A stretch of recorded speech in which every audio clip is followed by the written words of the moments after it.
তো এখন ভাই এখন শুরু করতে পারেন, ইনশাআল্লাহ রেকর্ডিং রেডি আছে। السلام عليكم ورحمة الله وبركاته.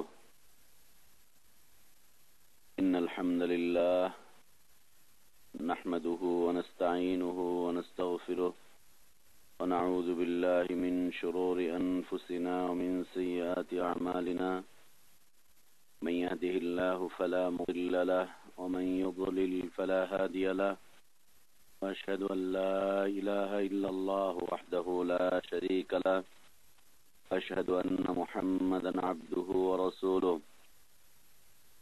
يا أيها الذين آمنوا اتقوا الله حق تقاته ولا تموتن إلا وأنتم مسلمون.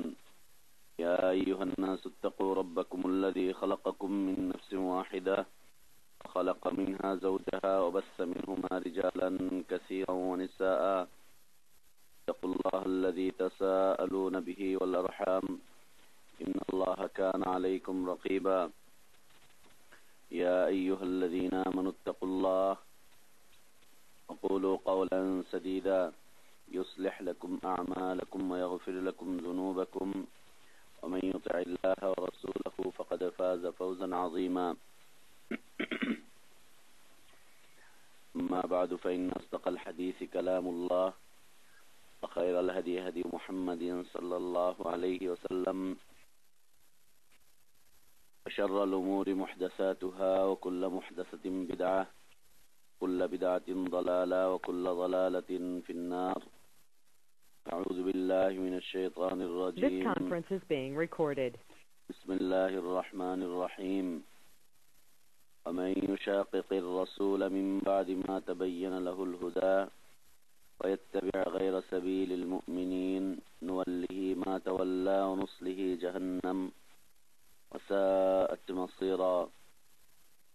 قال سبحانه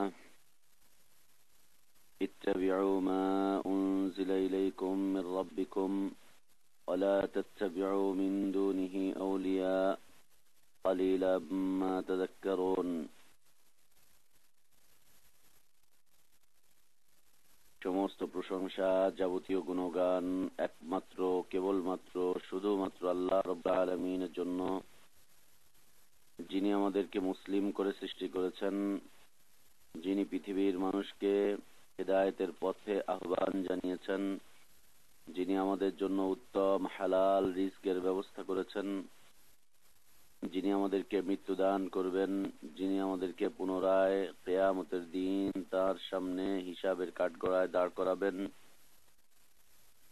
এবং বিশুদ্ধ ঈমান বিশুদ্ধ আমলের ভিত্তিতে যিনি আমাদেরকে নাজাত এবং জাযা দান করবেন, এই আল্লাহরই প্রশংসা আদায় করছি যে আল্লাহ রাব্বুল আলামিন আমাদেরকে দ্বীনি তালিমি মজলিসে একত্রিত হওয়ার তৌফিক দান করেছেন। আলহামদুলিল্লাহ। অসংখ্য অগণিত সালাত ও সালাম আমাদের প্রিয় নবী, প্রিয় রাসূল, প্রিয় ইমাম, প্রিয় আদর্শ ব্যক্তিত্ব, একমাত্র আদর্শ কেন্দ্রীয় ব্যক্তিত্ব মুহাম্মদুর রাসূলুল্লাহ সাল্লাল্লাহু আলাইহি ওয়াসাল্লামের প্রতি আল্লাহ সুবহানাহু ওয়া তাআলা যাকে কল্যাণের আধার করে বিশ্ব মানবতার জন্য মুক্তির দূত করে পাঠিয়েছিলেন, যার আদর্শের বাস্তবায়ন করা প্রত্যেক জাতি ধর্ম বর্ণ নির্বিশেষে সকল শ্রেণী পেশার মানুষের জন্য ফরজ করে দেওয়া হয়েছে। যদিও তারা বিভিন্ন দল মত পথ তরিকা ইজম বিভিন্ন দিক বিদিক ছুটোছুটি করে নিজেরাই নিজেদেরকে ক্ষতিগ্রস্ত করে তুলছে, এই আদর্শ নবী, আদর্শ রাসূল, আদর্শ ইমাম, আদর্শ দায়ী, আদর্শ ব্যক্তিত্বের প্রতি সালাত ও সালাম, যার আদর্শের বাস্তবায়নই প্রকৃত হিদায়াত, প্রকৃত নাজাতের পথ, প্রকৃত কল্যাণের পথ, প্রকৃত সফলতার পথ, তার প্রতি সালাত ও সালাম। আল্লাহুম্মা সাল্লি আলা মুহাম্মদ ওয়া আলা আলি মুহাম্মদ কামা সাল্লাইতা আলা ইব্রাহিম ওয়া আলা আলি ইব্রাহিম ইন্নাকা হামিদুম মাজিদ। আল্লাহুম্মা বারিক আলা মুহাম্মদ ওয়া আলা আলি মুহাম্মদ কামা বারাকতা আলা ইব্রাহিম ওয়া আলা আলি ইব্রাহিম ইন্নাকা হামিদুম মাজিদ।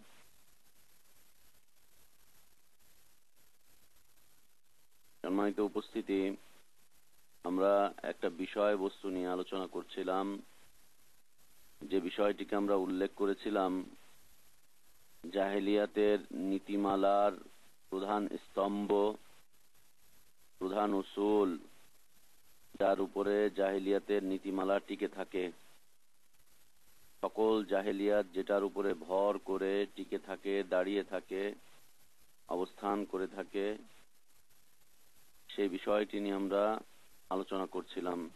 আলোচনার বিষয়বস্তু ছিল অন্ধ অনুসরণ, অন্ধ অনুকরণ, যাকে আরবিতে তাকলিদুল আ'মা বলা হয়, যাকে সংক্ষেপ করে বলা হচ্ছে তাকলিদ। তাকলিদ আমরা বলছিলাম যে দুইজন ব্যক্তি বা দুইটা সত্তার মাঝে যখন দ্বিধা দ্বন্দ্ব বা দুইজনের মধ্যে যখন কোনো ধরনের সমমর্যাদার আসনে যখন বসানোর চেষ্টা করা হয়, দুইজনের মধ্যে যখন মোকাবেলা উদ্দেশ্য হয়, সমমর্যাদার আসনে বসাবার জন্য চেষ্টা করা হয়, তখন উভয়কে একটা জায়গায় নিয়ে চলে আসা হয়।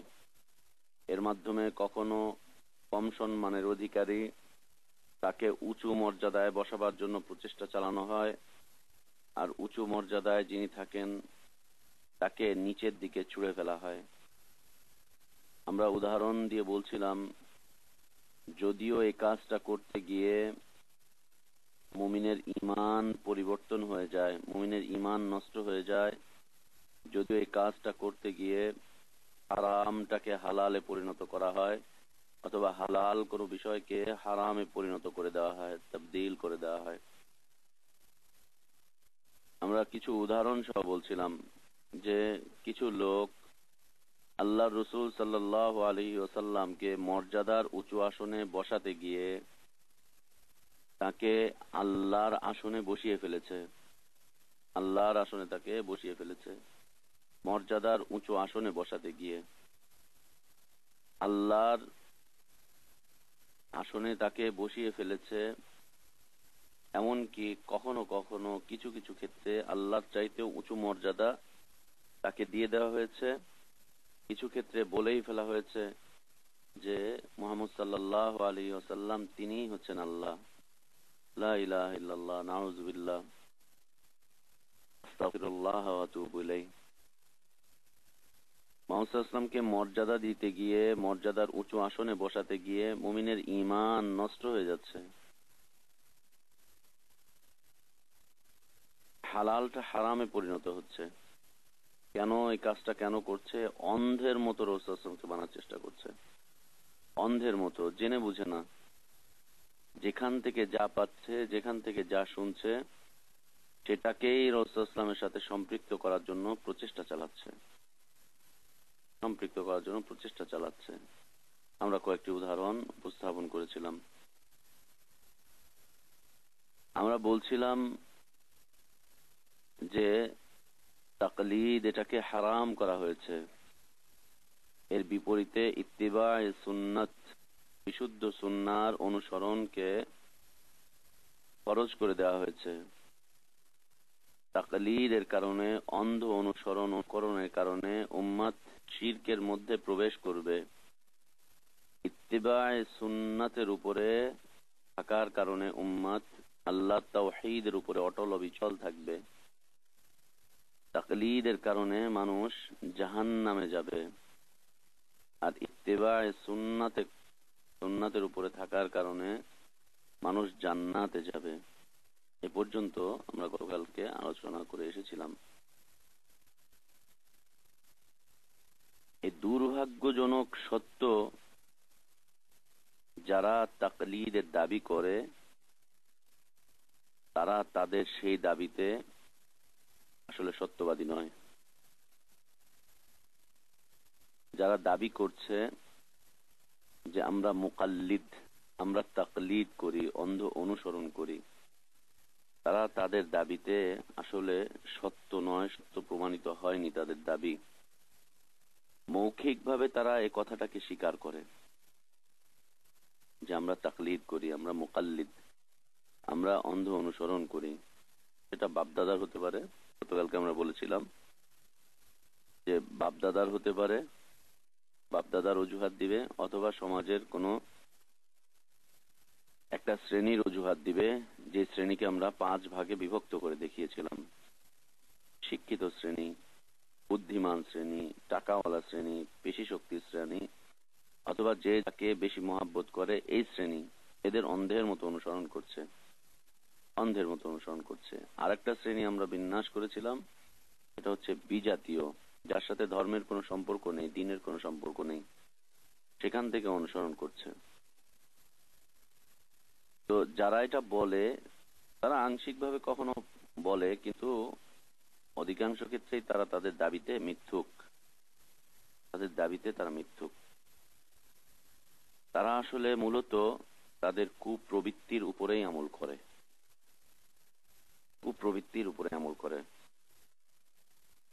উদাহরণস্বরূপ আমরা বলতে পারি, যারা বলছে তারা শাফিঈ মাযহাব মানে ইমাম শাফিঈ রাহিমাহুল্লাহকে তারা ফলো করে, তাদের যত আমাল আছে জীবনের, সব আমাল ইমাম শাফিঈ রাহিমাহুল্লাহর মতো হওয়াটাই উচিত, যেহেতু অন্ধ অনুসারী তার।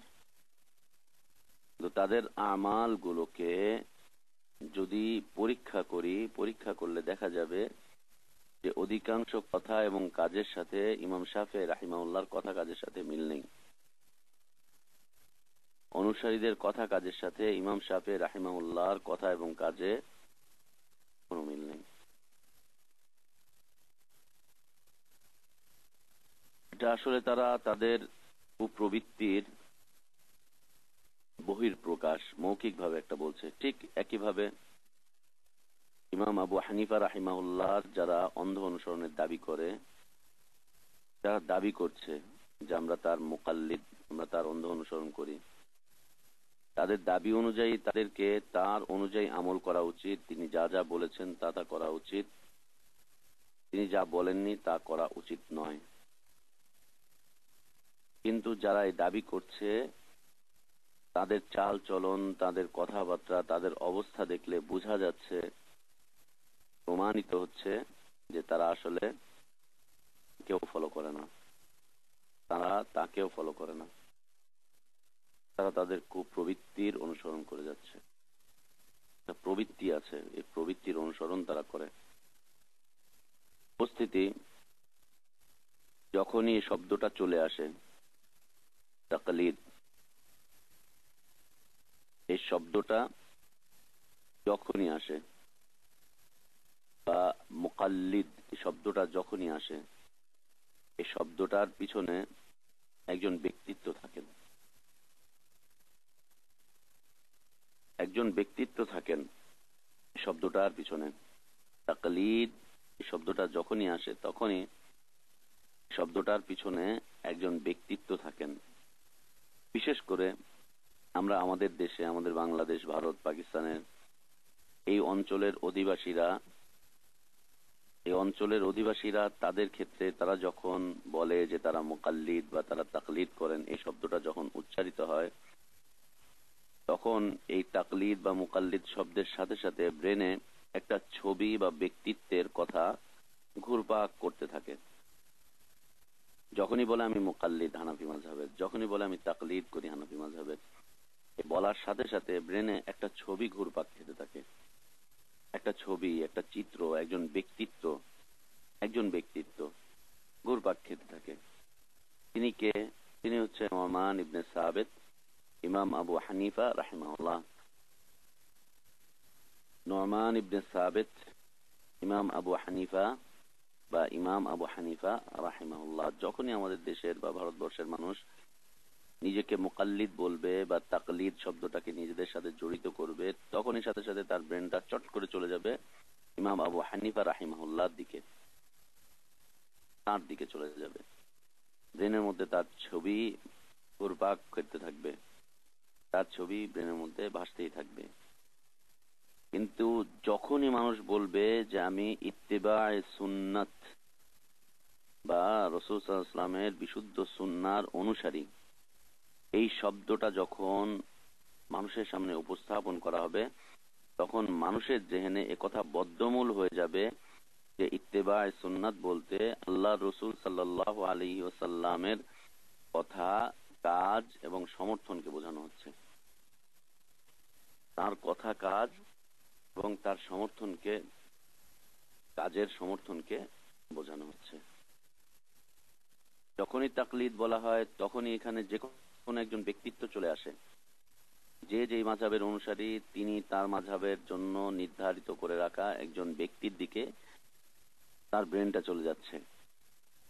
পাশাপাশি সারা পৃথিবীর মানুষ যখনই এই শব্দটাকে উচ্চারণ করবে যে এটা সুন্নাত, এটা সুন্নাত, তখনই মানুষের ব্রেনটা চট করে চলে যাবে মুহাম্মদ সাল্লাল্লাহু আলাইহি ওয়াসাল্লামের দিকে। যখনই বলা হবে যে ইত্তেবায়ে সুন্নাত, সুন্নাহর অনুসরণ করা হচ্ছে, তখনই মানুষের ব্রেনটা চলে যাবে মুহাম্মদুর রাসূলুল্লাহ সাল্লাল্লাহু আলাইহি ওয়াসাল্লামের দিকে। এই যে পার্থক্য, এই যে পার্থক্য, এই যে বিষয়বস্তু, চলে যাচ্ছে মুহাম্মদ সাল্লাল্লাহু আলাইহি ওয়াসাল্লামের দিকে।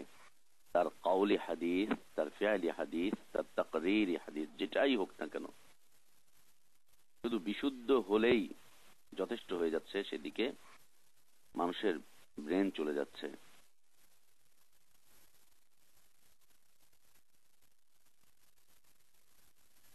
তো তাকলিদ বললেই চলে যাচ্ছে একজন ইমামের দিকে, যে কোনো একজন ব্যক্তিত্বের দিকে।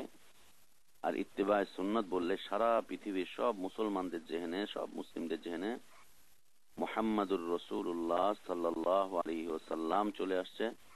এবং একথাও চলে আসতেছে যে মুহাম্মদ সাল্লাল্লাহু আলাইহি ওয়াসাল্লামের যে আদেশ রয়েছে সে আদেশকে মানতেই হবে, সেই আদেশটাকে মানাটা হচ্ছে ওয়াজিব।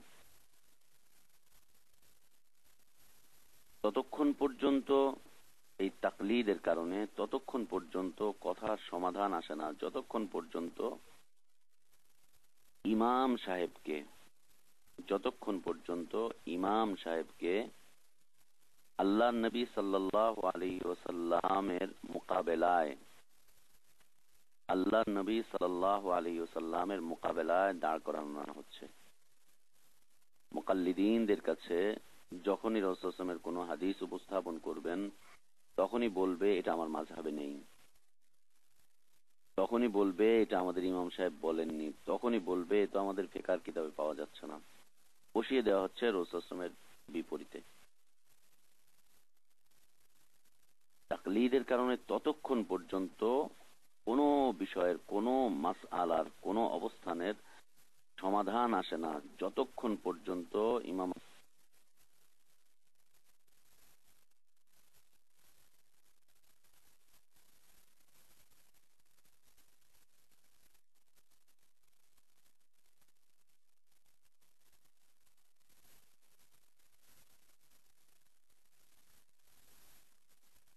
لله حمدا كثيرا طيبا مباركا فيه كما يحب ربنا ويرضاه وأشهد أن لا إله إلا الله وحده لا شريك له وأشهد أن محمدا عبده ورسوله صلى الله عليه وعلى آله وأصحابه وسلم تسليما كثيرا إلى يوم الدين ما بعد. তো বলছিলাম ততক্ষণ পর্যন্ত কোনো কথার সমাধানে আসে না তাকলীদের কারণে, ততক্ষণ পর্যন্ত কোনো কথার, কোনো মাসআলার, কোনো ঝগড়া বিবাদের, কোনো বিষয়বস্তুর সমাধান আসে না যতক্ষণ পর্যন্ত ইমাম সাহেবকে, যে মাযহাবের যিনি ইমাম আছেন সেই মাযহাবের লোকরা যতক্ষণ পর্যন্ত তাদের ইমামকে রাসূল সাল্লাল্লাহু আলাইহি ওয়াসাল্লামের মোকাবেলায় দাঁড় করাতে না পারে, রাসূল সাল্লাল্লাহু আলাইহি ওয়াসাল্লামের মোকাবেলায় ইত্তিবায়ে সুন্নাতের কথা যখন চলে আসছে তখনই তা বলবে মাযহাবে এটা নেই। হাদিসের কথা যখনই বলবেন বলবে মাযহাবে এটা নেই। রাসূল সাল্লাল্লাহু আলাইহি ওয়াসাল্লামের আমলের কথা বলবেন বলবে আমাদের মাযহাবে এটা নেই, ইমাম সাহেবের থেকে এটা প্রমাণিত নয়, আমাদের কিতাবে এটা পাওয়া যাচ্ছে না। মোকাবেলায় দাঁড় করিয়ে দেওয়া হচ্ছে। আমরা শুরুতেই বলেছিলাম, একেবারে আলোচনা শুরু, দুইজন ব্যক্তির মাঝে যখন কোনো বিষয়ে বিবাদ দেখা দেয় তখন দুইজনকে সমমর্যাদার আসনে অধিষ্ঠিত করে ফেলা হয়। রাসূল সাল্লাল্লাহু আলাইহি ওয়াসাল্লামের বিপরীতে যখনই কোনো ব্যক্তিকে, কোনো পীর হোক, ইমাম হোক, বুজুর্গ হোক, যেই হোক না কেন, যখনই দাঁড় করানো হচ্ছে সুন্নাত বলার সাথে সাথে যখন আরেকজনকে দাঁড়া করানো হচ্ছে, তার কথাটাকে দাঁড়া করানো হচ্ছে, তার কাজটাকে যখনই দাঁড়া করানো হচ্ছে রাসূল সাল্লাল্লাহু আলাইহি ওয়াসাল্লামের কথা কাজের বিপরীতে সমমর্যাদার আসনে অধিষ্ঠিত করে দেওয়া হলো, অথচ আল্লাহ তাআলা তাকে এই মর্যাদা দেননি। কখনো কখনো কখনো কখনো আল্লাহ নবী সাল্লাল্লাহু আলাইহি ওয়াসাল্লাম এর থেকেও তারা তাদের ইমামকে তার উপরে বসিয়ে দেয়। কিভাবে রাসূল সাল্লামের আউলি হাদিস, তাকরীরি হাদিস গুলোকে যখন কথার বিপরীতে আসে, তখন যখন এগুলোকে ছেড়ে দেয়, রাসূল সাল্লামের কথাগুলোকে ছেড়ে দেয়, সুন্নাতকে ছেড়ে দেয়, অন্য কিছুর উপরে আমল করে, তখন উঁচু মর্যাদায় বসিয়ে ফেলা হয় যিনি যাকে অনুসরণ করছেন, যিনি যার অনুসরণ করছেন, অন্ধ অনুসরণ তাকে। এক তো হচ্ছে সমমর্যাদায় অধিষ্ঠিত করার জন্য চেষ্টা করা হচ্ছে, দ্বিতীয়ত যার অন্ধ অনুসরণ করছেন তাকে রাসূল সাল্লাল্লাহু আলাইহি ওয়াসাল্লামের চাইতে উঁচু মর্যাদায় বসিয়ে দেওয়া হচ্ছে। কিভাবে? আদর্শকে ফলো করার মাধ্যমে। আদর্শকে ফলো করার মাধ্যমে, আদর্শ ফলো করার মাধ্যমে ইমামের আদর্শের অন্ধ অনুসরণ করবে। এজন্য রাসূল সাল্লাল্লাহু আলাইহি ওয়াসাল্লামের সুন্নাত গুলোকে অফ করে দিয়ে, সুন্নাত গুলোকে ছেড়ে দিয়ে ইমামেরটাকে অনুসরণ করছে। তার মানে ইমামের মর্যাদা রাসূল সাল্লাল্লাহু আলাইহি ওয়াসাল্লামের মর্যাদার চাইতে বেশি প্রমাণ করছে তারা। লা ইলাহা ইল্লাল্লাহ ইন্না লিল্লাহি ওয়া ইন্না ইলাইহি রাজিউন। অথচ এই মর্যাদা তাকে দেওয়া হয়নি, অথচ ইমাম আবু হানিফা রাহিমাহুল্লাহ এই কথাগুলো বলেনি।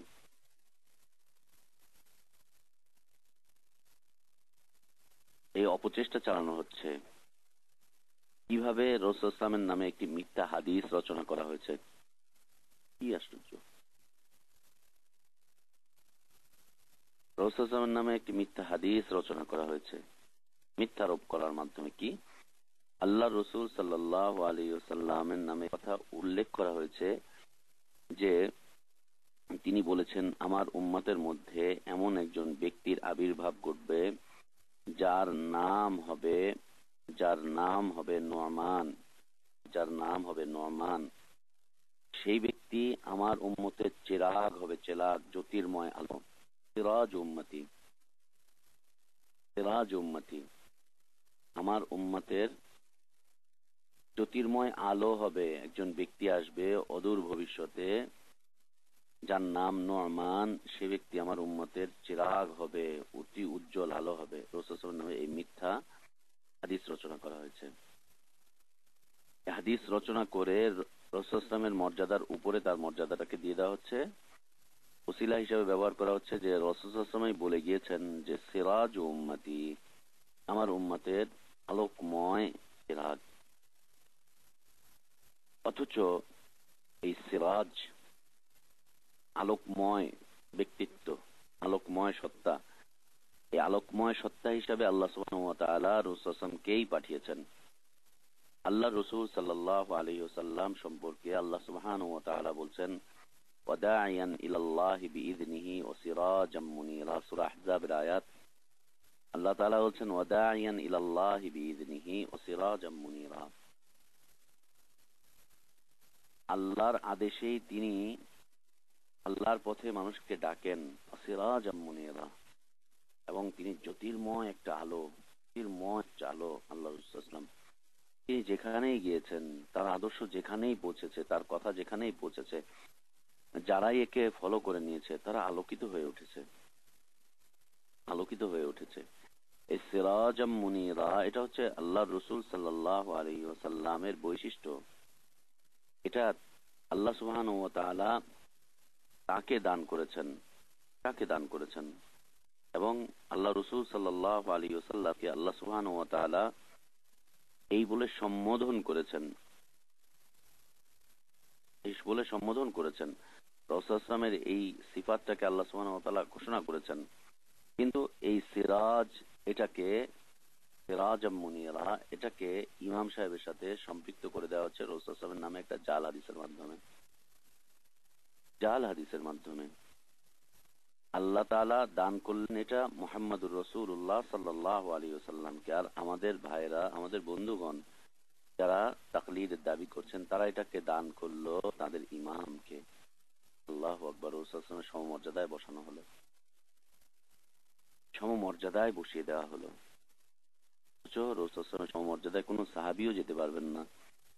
এমনকি আবু বকর রাদিয়াল্লাহু আনহু, যিনি সদা সর্বদা সব সময়ের সঙ্গী ছিলেন মুহাম্মদ সাল্লাল্লাহু আলাইহি ওয়াসাল্লামের সাথে মৃত্যু পর্যন্ত, তিনিও তার সেই মর্যাদায় পৌঁছাতে পারেননি, পারবেন না, কখনো সম্ভব ছিল না। এটা তো বসিয়ে দেওয়া হচ্ছে তার অনেক পরের একজন ব্যক্তিকে, যে এই উম্মতের প্রদীপ, আলোকিত আলো, জ্যোতির্ময় এক আলো। এই প্রচেষ্টা নবী সাল্লাল্লাহু আলাইহি ওয়াসাল্লামের বিপরীতে তাদের ইমামকে সমমর্যাদায় বসাবার জন্য একটা সূক্ষ্ম কৌশল ছাড়া আর কিছুই না। সূক্ষ্ম একটা কৌশল। আরো আফসোসের বিষয় হচ্ছে, যদি তাদের এই প্রচেষ্টাটা এতটুকু থেমে থাকতো তাহলে যথেষ্ট ছিল। ঠিক আছে, এতটুকু করেই চুপচাপ আছে, ঠিক আছে, এতটুকুতেই ছিল, যে সমমর্যাদায় বসিয়ে দিল সিরাজ উম্মতি। আল্লাহ বলছেন সিরাজ মুনিরা, আর এরা বলছে সিরাজ উম্মতি। এতটুকু হলেও থাকতো, যে এতটুকুতেই আছে, ব্যাস শেষ। এরপরেও আর এক ধাপ আগাচ্ছে, আর এক ধাপ এরপরেও অগ্রসর হয়ে ঘোষণা করছে যে তার উপাধি হচ্ছে আল ইমাম আল আযম। আপনারা শুনে থাকবেন, ফিকহ কিতাবগুলো পড়লে আপনারা পাবেন, হিদায়াহ বিকায়া কুদুরি বারবার বলা হচ্ছে ইমামুল আযম, ইমামুল আযম, ইমামুল আযম। ইমামুল আযম মানে আল ইমাম আল আযম। আপনারা সূরা ফাতিহা শুরুতে পড়ছেন আলহামদু, সকল প্রশংসা, মানে যত প্রশংসা আছে পৃথিবীতে সকল প্রশংসা লিল্লাহ। আলিফ লাম দিয়ে সব কিছুকে সীমাবদ্ধ করে ফেলা হচ্ছে একটা বিষয়ের মধ্যে। ঠিক আল ইমাম বলে সকল ইমামের ইমাম, আল আযম বলে সকল বড়র মধ্যে বড়, মানে সবচাইতে বড় ইমাম, সবচাইতে বড় ইমাম, ওনার চাইতে বড় ইমাম আর কেউ নেই। এই অগ্রসর হচ্ছে, এই ঘোষণা দিচ্ছে, এই উপাধি দিচ্ছে যে আল ইমাম আল আযম আবু হানিফা রাহিমাহুল্লাহ। অথচ এই উপাধি হচ্ছে মুহাম্মদুর রাসূলুল্লাহ সাল্লাল্লাহু আলাইহি ওয়াসাল্লামের। তিনি সর্বশ্রেষ্ঠ ইমাম। আমরা যখনই আলোচনা শুরু করি তখনই আমরা বলি যে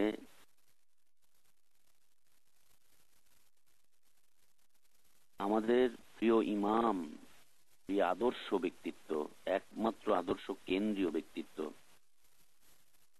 এই অবস্থানে থাকবেন শুধুমাত্র আল্লাহর রাসূল সাল্লাল্লাহু আলাইহি ওয়াসাল্লাম, তিনিই থাকবেন।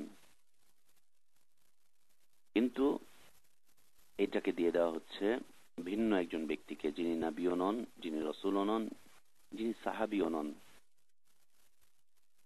তাকে দিয়ে দেওয়া হচ্ছে তিনি হচ্ছেন সবচাইতে বড় ইমাম। অথচ সবচাইতে বড় ইমাম হচ্ছেন মুহাম্মদুর রাসূলুল্লাহ সাল্লাল্লাহু আলাইহি ওয়াসাল্লাম, যিনি ইমামুল আম্বিয়া, ইমামুল মুরসালিন, সকল নবীদের ইমামতি যিনি করেছেন, সকল রাসূলের যিনি ইমামতি করেছেন, তাদের মধ্যে সকলের মধ্যে যাকে শ্রেষ্ঠত্ব দেওয়া হয়েছে, এই উপাধি, এই লকব হচ্ছে শুধুমাত্র মুহাম্মদুর রাসূলুল্লাহ সাল্লাল্লাহু আলাইহি ওয়াসাল্লামের। তারও উপরে উঠিয়ে দেওয়া হলো একজন ব্যক্তিকে, তাকেও তার মুক্তাদি বানিয়ে দেওয়া হলো। লা ইলাহা ইল্লাল্লাহ, এই কথা বলে মুহাম্মদ সাল্লাল্লাহু আলাইহি ওয়াসাল্লামকেও তার মুক্তাদি বানিয়ে দেওয়া হলো। ইন্না লিল্লাহি ওয়া ইন্না ইলাইহি রাজিউন। এবং তারা বলছে আমাদের অনুসরণীয়, অনুকরণীয় হচ্ছে ইমামে আজম আবু হানিফা রাহিমাহুল্লাহ। অথচ তাদের হওয়া উচিত ছিল যে তারা বলবে আমাদের অনুসরণীয়, অনুকরণীয় ব্যক্তিত্ব হচ্ছেন ইমামে আজম মুহাম্মদুর রাসূলুল্লাহ সাল্লাল্লাহু আলাইহি ওয়াসাল্লাম। তিনিই সর্বশ্রেষ্ঠ ইমাম, তিনিই সবচেয়ে বড় ইমাম। এটা না করে এটাকে দিয়ে দেওয়া হলো অন্য আরেকজনকে। তিনি ছাড়া পৃথিবীতে, মুহাম্মদ সাল্লাল্লাহু আলাইহি ওয়াসাল্লাম ছাড়া পৃথিবীতে এমন আর কোনো ব্যক্তি বা সত্তা নেই যাকে আমরা ইমাম আজম বলে ঘোষণা করতে পারি। বিষয়টা আসলে তাই না? অবশ্যই তাই। তিনি ছাড়া আর কাকে বলবেন? যিনি ইমামুল আম্বিয়া, ইমামুল মুরসালিন, তাকে ছাড়া আর ইমামে আজম, সবচেয়ে বড় ইমাম হিসেবে তাকে আর আখ্যায়িত করবেন? কিন্তু দেওয়া হচ্ছে। তো আমাদের অনুসরণীয় ব্যক্তিত্ব, অনুসরণীয় সত্তা, অনুসরণীয় ব্যক্তিত্ব হচ্ছেন মুহাম্মদুর রাসূলুল্লাহ সাল্লাল্লাহু আলাইহি ওয়াসাল্লাম। তিনি ইমামে আযম, অথচ এই সিফাতটা দিয়ে দেওয়া হলো অন্যকে। সিরাজ সিফাতটা হচ্ছে মুহাম্মদুর রাসূলুল্লাহ সাল্লাল্লাহু আলাইহি ওয়াসাল্লামে, দিয়ে দেওয়া হলো অন্যকে।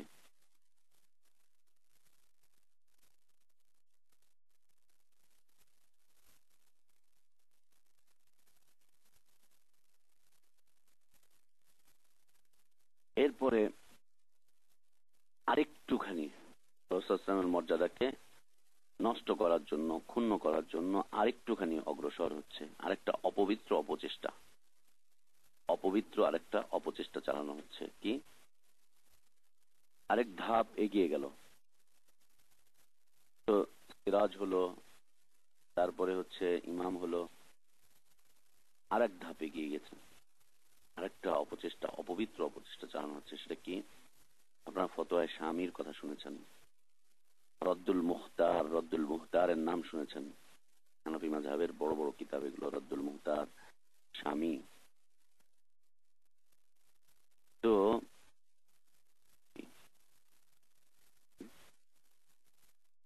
এই কিতাবের মধ্যে, এই কিতাবের প্রথম খণ্ডে লেখা হয়েছে, এই রদ্দুল মুখতার আমি এই কিতাবের প্রথম খণ্ডে লেখা হয়েছে, লেখক লিখেছেন ইমাম আবু হানিফা রাহিমাহুল্লাহ। তিনি বাইতুল্লাহ এশার সালাতের পরে ইবাদতে দাঁড়িয়ে গেলেন। এশার সালাতের পরে তিনি ইবাদতে দাঁড়িয়ে গেলেন, দণ্ডায়মান হলেন বাইতুল্লাহ। ইবাদতরত অবস্থায় তাকে রাত্রেবেলায় দেখা গিয়েছে যে তিনি এক পায়ের উপরে দাঁড়িয়ে অর্ধেক রাত পর্যন্ত, অর্ধেক রাত কোরআন খতম করেছেন। এক পায়ের উপরে দাঁড়িয়ে অর্ধেক রাতে অর্ধেক কোরআন পড়ে ফেলেছেন, মনে করেন 15 পারা পর্যন্ত পড়ে ফেলেছেন। ঈশান নামাজের পরে তিনি বাইতুল্লাহ ইবাদতের দণ্ডায়মান হলেন, এক পায়ের উপরে দাঁড়িয়ে গেলেন, দাঁড়িয়ে অর্ধেক কোরআন পড়ে ফেলেছেন। এরপরে আর বাকি অর্ধেক রাত্রে বাকি অর্ধেক কোরআন পড়েছেন। কোরআন খতম হলো। কোরআন খতম হওয়ার পরে গায়েব থেকে আওয়াজ আসলো, ডাক আসলো, আবু হানিফা, কিয়ামত পর্যন্ত তোমার অনুসরণকারী প্রত্যেক ব্যক্তি জান্নাতি, প্রত্যেক ব্যক্তি জান্নাতি। তোমার অনুসরণকারী, তোমার যারা অনুসরণ করবে এরা প্রত্যেকেই জান্নাতি। আকাশ থেকে ডাক আসলো, ডাক চলে আসলো আকাশ থেকে। এক পায়ের উপরে দাঁড়িয়ে অর্ধেক কোরআন পাঠ করছেন, এরপরে পা চেঞ্জ করে দ্বিতীয় পায়ের উপরে আবার বাকি অর্ধেক কোরআন পড়ছেন। কোরআন যখন খতম হয়ে গেল তখনই গায়েব থেকে আওয়াজ আসলো, আবু হানিফা, কিয়ামত পর্যন্ত তোমার যারা অনুসারী থাকবে, অনুসারী হবে, তারা প্রত্যেকেই জান্নাতি। আল্লাহু আকবার। এরপরে আরো উল্লেখ করা হচ্ছে, ইবাদতের হক তুমি আদায় করেছো, তুমি ইবাদতের হক আদায় করেছো, এক পা এক পা করে দাঁড়িয়ে ইবাদতের হক আদায় করেছো।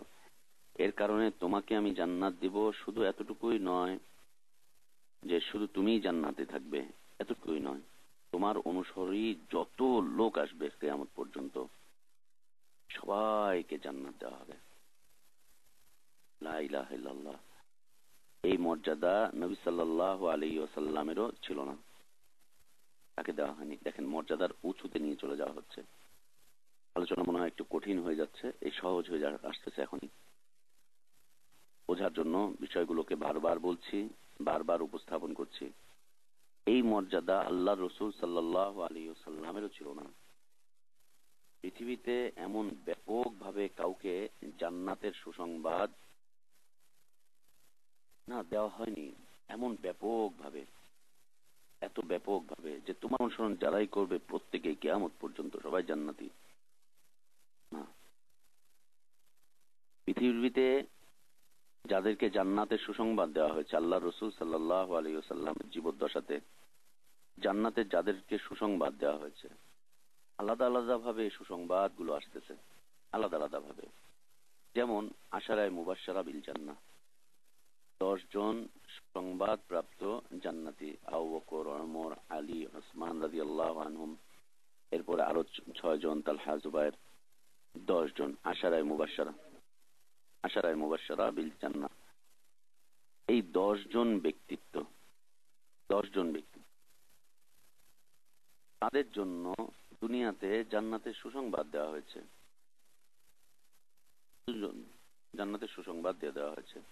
যেমন খুলাফায়ে রাশিদিন, তারপরে তালহা রাদিয়াল্লাহু আনহু, জুবায়ের রাদিয়াল্লাহু আনহু, সাঈদ রাদিয়াল্লাহু আনহু, সাদ রাদিয়াল্লাহু আনহু, আব্দুর রহমান বিন আউফ রাদিয়াল্লাহু আনহু, আবু উবাদা ইবনুল জাররাহ রাদিয়াল্লাহু আনহু। এই যে 10 জন ব্যক্তিত্ব, এনারা ওই 10 জন সৌভাগ্যবান ব্যক্তি যারা তাদের জীবদ্দশাতেই জান্নাতের সুসংবাদ দ্বারা সম্মানিত হয়েছিলেন। বিভিন্ন সময় এবং অবস্থায় যাদের জন্য জান্নাতের সুসংবাদ দেওয়া হয়েছিল তাদের মধ্যে হতে, যেমন নবী সাল্লাল্লাহু আলাইহি ওয়াসাল্লামের স্ত্রী খাদিজা রাদিয়াল্লাহু আনহা। ওই 10 জনকে একটা মওকাতে জান্নাতের সুসংবাদ দেওয়া হলো। খাদিজা রাদিয়াল্লাহু আনহাকে আরেকটা মওকাতে সুসংবাদ দেওয়া হচ্ছে। সুবহানাল্লাহ। খাদিজা রাদিয়াল্লাহু আনহা আল্লাহর রাসূল সাল্লাল্লাহু আলাইহি ওয়াসাল্লামের জন্য ঘর থেকে খাদ্যদ্রব্য নিয়ে আল্লাহর রাসূল সাল্লাল্লাহু আলাইহি ওয়াসাল্লামের জন্য যাচ্ছেন, তার কাছে আসছেন। এমন অবস্থায় জিবরিল আলাইহিস সালাতু ওয়াস সালাম আল্লাহর রাসূল সাল্লাল্লাহু আলাইহি ওয়াসাল্লামের কাছে আসলেন। এসে বলছেন, ইয়া রাসূলুল্লাহ, আপনার স্ত্রী খাদিজা আসতেছে। আপনার স্ত্রী খাদিজা আসছেন, আপনি তাকে বলেন যে তার রব তাকে সালাম বলেছেন। তার কাছে আল্লাহর সালামের পর তাকে মালাইকাদের সর্দার জিবরিল তার সালাম আপনি পৌঁছে দেন এবং তাকে সুসংবাদ দিয়ে দিবেন যে আল্লাহ তাআলা তার জন্য জান্নাতে হীরার একটি মহল, একটি প্রাসাদ নির্মাণ করেছেন। খাদিজা রাদিয়াল্লাহু আনহার জন্য আলাদা সুসংবাদ। আশারায়ে মুবাশশারা বিল জান্নাহ, তাদের জন্য আলাদা সুসংবাদ। কিন্তু একথা বলা হয়নি যারা আশারায়ে মুবাশশারাদের অনুসরণ করবে তাদের সবাই জান্নাতি। খাদিজা রাদিয়াল্লাহু আনহা যারা অনুসরণ করবে তাদের সবাই জান্নাতি, কথা বলা হয়নি। আলাদা করে সুসংবাদ দেওয়া হচ্ছে। কিন্তু ইমাম সাহেবের ব্যাপারে এই জ্ঞানটি কে দিল ইমাম সাহেবের ব্যাপারে এই জ্ঞানটি, যা কিতাবে লেখা হয়েছে রদ্দুল মুখতারে শামীতে। আলাদা আলাদা সুসংবাদ। আবার বিলাল রাদিয়াল্লাহু আনহুর জন্য আলাদা সুসংবাদ। আল্লাহর রাসূল সাল্লাল্লাহু আলাইহি ওয়াসাল্লাম বিলাল রাদিয়াল্লাহু আনহুকে আলাদাভাবে জান্নাতের সুসংবাদ দিচ্ছেন। রাসূল সাল্লাল্লাহু আলাইহি ওয়াসাল্লাম বলছেন, মিরাজ থেকে তিনি যখন ফিরে আসলেন, বিলাল রাদিয়াল্লাহু আনহুকে তিনি প্রশ্ন করলেন যে, বিলাল, তুমি এমন কি আমল করো যে আমি যখন জান্নাত প্রদক্ষিণ করতে গেলাম, মেরাজে যখন আমাকে জান্নাত দেখানো হলো, সেখানে আমি তোমার পথ চলার আওয়াজ শুনতে পেলাম। তুমি যে পথ চলে যাচ্ছ, তোমার আওয়াজ আমি সেখানে শুনতে পেলাম। তুমি এমন কি আমল করো তুমি? সুবহানাল্লাহ, আলাদা সুসংবাদ। আবার আলাদা আরেকটা সুসংবাদ, একজন মা তার সন্তানের শাহাদাতের পরে নবী সাল্লাল্লাহু আলাইহি ওয়াসাল্লামের কাছে এসে এই প্রশ্ন উপস্থাপন করছেন যে, আল্লাহর নবী, আমার ছেলে যুদ্ধের ময়দানে মারা গিয়েছে এবং তার মৃত্যুর কারণ ভিন্ন ছিল।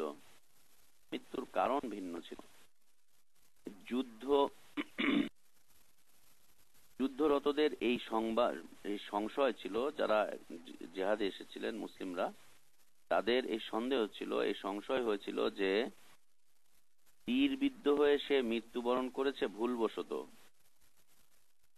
যা নিজেদের থেকেই নিক্ষিপ্ত হয়েছে। মানে একজন নারী রাসূল সাল্লাল্লাহু আলাইহি ওয়াসাল্লামকে এসে প্রশ্ন করছেন যে, আমার ছেলে মুসলিমদের তীরের আঘাতেই মৃত্যুবরণ করেছে, কাফেরদের তীরের বা তরবারির আঘাতে নয়।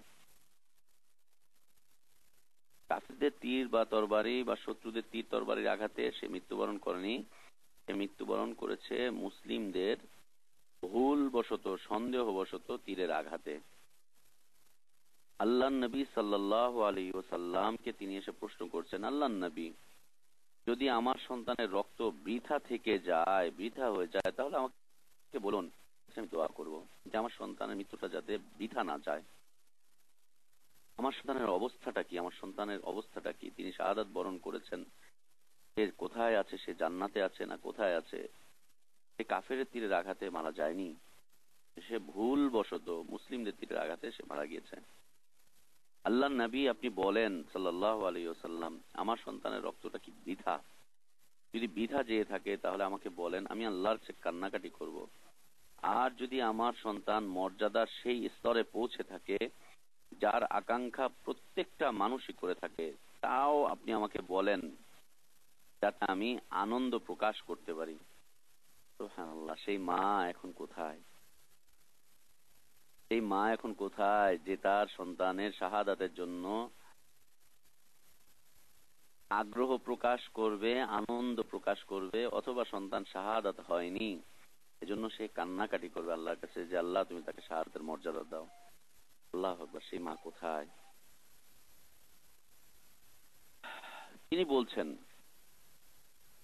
যে যদি জান্নাতের যে থাকে, যার আকাঙ্ক্ষা প্রত্যেকটা মানুষ করে থাকে, তাও বলেন যাতে আমি আনন্দ প্রকাশ করতে পারি, শুকরিয়া আদায় করতে পারি। আর যদি এমনটা না হয়ে থাকে তাও বলেন আমি যাতে করে আল্লাহর কাছে দোয়া করতে পারি। আল্লাহ নবী সাল্লাল্লাহু আলাইহি ওয়াসাল্লাম সেই সাহাবীর কথা, শাহাদাত প্রাপ্ত সেই সাহাবীর কথা, সেই যুবকের কথা তার মাকে বললেন, সান্ত্বনা দিতে গিয়ে তাকে বললেন, জান্নাতের অনেকগুলো স্তর রয়েছে, তোমার ছেলে জান্নাতের সাধারণ স্তরে নয়, তোমার ছেলে জান্নাতের সবচাইতে উঁচু স্তরে জান্নাতুল ফিরদাউসে অবস্থান করছে। আল্লাহ রসুল সাল্লাল্লাহু আলাইহি ওয়াসাল্লাম এই শাহাদাত প্রাপ্ত যুবকের আলাদা সুসংবাদ দিচ্ছেন। সকল সাহাবীর একসাথে রাসূল সাল্লাল্লাহু আলাইহি ওয়াসাল্লাম সুসংবাদ দিয়ে গেলেন তোমরা সবাই জান্নাতি। না না, তা করলেন না। রাসূল সাল্লাল্লাহু আলাইহি ওয়াসাল্লামের মৃত্যুর আগে আগে প্রায় 1,40,000-এর মতো সাহাবী ছিল। রাসূল সাল্লাল্লাহু আলাইহি ওয়াসাল্লাম এক বাক্যে সবাইকে বলে দিলেন যে তোমরা সবাই জান্নাতি। জি না, এটা হয়নি। তোমরা যারা আজকে আমার অনুসরণ করছো তোমরা সবাই জান্নাতি। জি না, এটা হয়নি। আলাদা আলাদা, আশারে মুবাশশারার জন্য আলাদা, খাদিজা রাদিয়াল্লাহু আনহার জন্য আলাদা, তারপরে হচ্ছে অন্যদের জন্য আলাদা, আলাদা আলাদা করে তিনি জান্নাতের সংবাদ দিচ্ছেন, আলাদা আলাদা করে জান্নাতের সুসংবাদ দিচ্ছেন, একসাথে নয়, এক অবস্থানে নয়। এই যুবকের ব্যাপারে আলাদা সুসংবাদ দিচ্ছেন।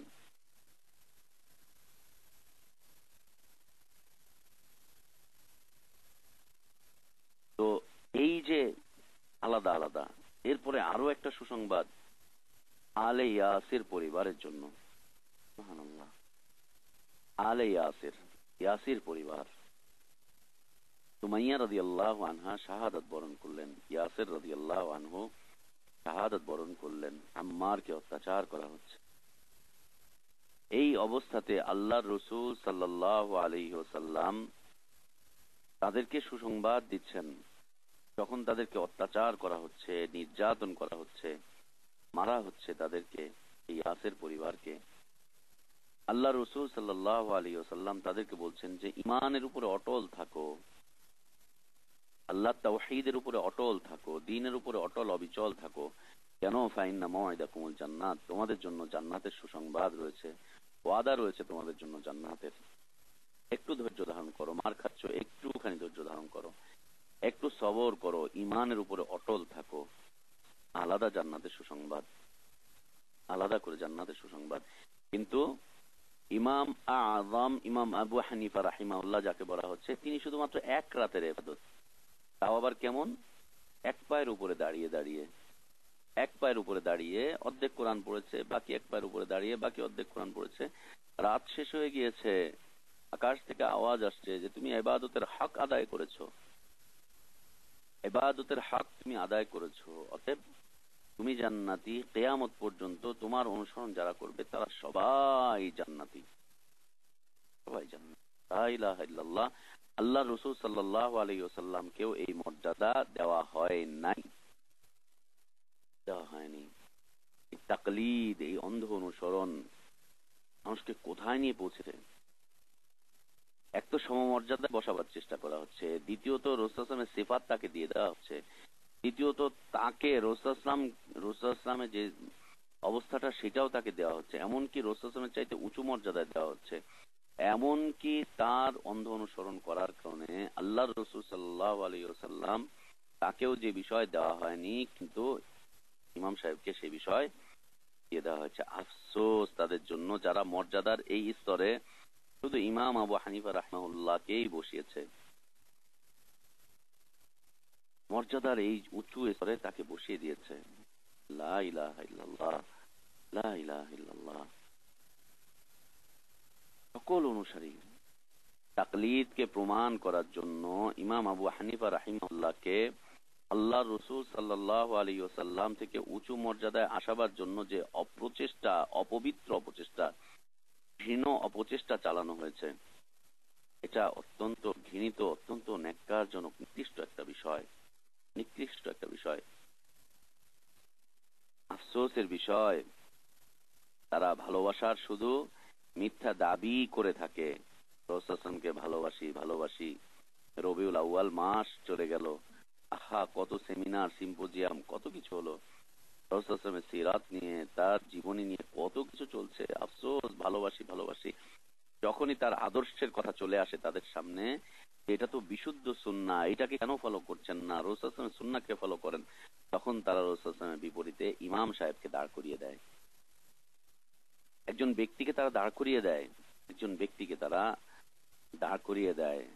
ভালোবাসার দাবিতে তারা আসলে মিথ্যা, তাকলিদের দাবিতেও তারা মিথ্যা। সামনে প্রমাণ আসবে, তাকলিদের দাবিতেও তারা মিথ্যা, মিথ্যা প্রমাণিত তারা।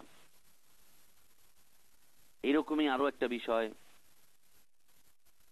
খলিল আহমদ সাহারানপুরী, দেওবন্দের সাবেক মুহতামিম প্রিন্সিপাল, তিনি তার কিতাব আল মুহান্নাদ আল মুফান্নাদ, এই কিতাব তিনি লিখেছেন, যাতে প্রায় ৬০ জন ওলামা, দেওবন্দি বড় বড় ৬০ জন ওলামার সিগনেচার রয়েছে যে এইটা আমাদের আকীদার কিতাব, দেওবন্দি আকীদার কিতাব। এটা কিতাবে যা যা রয়েছে প্রত্যেকটাই দেওবন্দি আকীদা পোষণ করে থাকে।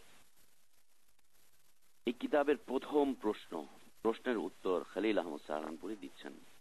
প্রথম প্রশ্নের প্রথম উত্তর লিখছেন যে আমরা শুধুমাত্র মাসআলা মাসাইলের ক্ষেত্রে আবু হানিফা রাহিমাহুল্লাহ তাকলিদ করি, মাসালার ক্ষেত্রে, আকীদার ক্ষেত্রে নয়, আকীদার ক্ষেত্রে নয়। দেখেন অবস্থাটা কোথায়। তিনি উত্তর করছেন, আমরা শুধু মাসআলার ক্ষেত্রে, ওযু, গোসল, নামাজ, রোজা, হজ, যাকাত, ব্যবসা বাণিজ্য, আকীদার ক্ষেত্রে নয়, শুধু মাসালার ক্ষেত্রে আবু হানিফার অনুসরণ করি। আকীদার ক্ষেত্রে আমরা আবু হানিফার তাকলিদ করি না, এ ব্যাপারে স্পষ্ট করে তিনি লিখেছেন।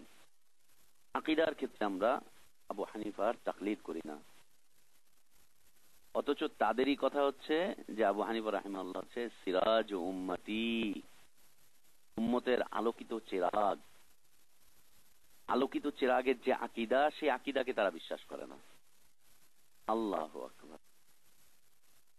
আমরা যখন বলছি যে আমরা মুহাম্মদ সাল্লাল্লাহু আলাইহি ওয়াসাল্লামের অনুসারী, পরিপূর্ণভাবে আল্লাহ রাসূল সাল্লাল্লাহু আলাইহি ওয়াসাল্লামের অনুসরণ করি, তখন অবশ্যই মাসালার ক্ষেত্রে, আকীদার ক্ষেত্রে, বিশ্বাসের ক্ষেত্রে আল্লাহ রাসূল সাল্লাল্লাহু আলাইহি ওয়াসাল্লামের যে বিশ্বাস ছিল আমাদেরও সেই বিশ্বাস, আল্লাহ রাসূল সাল্লাল্লাহু আলাইহি ওয়াসাল্লামের যে আমাল ছিল আমাদেরও সেই আমাল।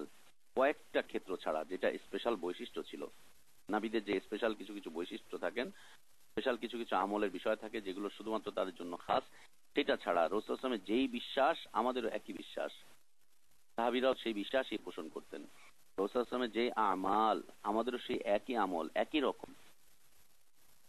ইনি বলছেন, খলিল আহমদ সাহারানপুরী বলছেন, আবু হানিফার আকীদার সাথে দেওবন্দীদের আকীদার কোনো মিল নেই, আবু হানিফার আমলের সাথে দেওবন্দীদের আমল মিল রয়েছে। অথচ তারাই বলছে সিরাজ উম্মতি, তারাই বলছে ইমাম আল আযম, আল ইমাম আল আযম, সবচাইতে বড় ইমাম। তাদের কিতাবেই লেখা যে তার অনুসারীরা একেবারে কিয়ামত পর্যন্ত সব জান্নাতে চলে যাবে। অথচ এরা ডিভিশন সৃষ্টি করছে যে না, আমরা আকীদার ক্ষেত্রে ইমাম আবু হানিফার অনুসরণ করি না, আমরা শুধু মাসআলা মাসাইল ক্ষেত্রে, ফুরু'এর ক্ষেত্রে আমরা ইমাম আবু হানিফার অনুসরণ করি। আল্লাহু আকবার। যাকে দুনিয়াতেই জান্নাতের সুসংবাদ দিয়ে দেওয়া হলো, তার পরিপূর্ণ অনুসরণ করলে সমস্যা কি? তার আকীদার কেন করছে না? তার কারণ হচ্ছে ইমাম আবু হানিফা রাহিমাহুল্লাহর আকীদা ছিল একেবারে স্পষ্ট কোরআন এবং সুন্নাহ অনুযায়ী। কোরআন এবং সহিহ সুন্নাহ অনুযায়ী তার আকীদা ছিল একদম স্পষ্ট। তিনি কোনো ভ্রান্ত আকীদায় বিশ্বাস করতেন না। আল্লাহ সর্বত্র বিরাজমান, আল্লাহ নিরাকার, আল্লাহর হাত নেই, পা নেই, চোখ নেই, এগুলো ইমাম আবু হানিফা রাহিমাহুল্লাহর বিশ্বাস ছিল না। বরং তিনি বলেছেন, যে ব্যক্তি বিশ্বাস করে না সে মুশরিক কাফের। যে ব্যক্তি বলে আল্লাহ সর্বত্র বিরাজমান সে মুশরিক কাফের। এটা ইমাম আবু হানিফা রাহিমাহুল্লাহর আকীদা ছিল। যে বলে আল্লাহর এই সিফাতগুলো নেই সে মুশরিক, সে কাফের। ইমাম আবু হানিফা রাহিমাহুল্লাহর আকীদা ছিল। ইমাম আবু হানিফা রাহিমাহুল্লাহর মাসালাগত উত্তর ছিল, ইদা সাহাল হাদিস ফাহুয়া মাযহাবি, যখনই বিশুদ্ধ হাদিস পাওয়া যাবে সেটাই হচ্ছে আমার মাযহাব। এরা এই ক্ষেত্রে মানছে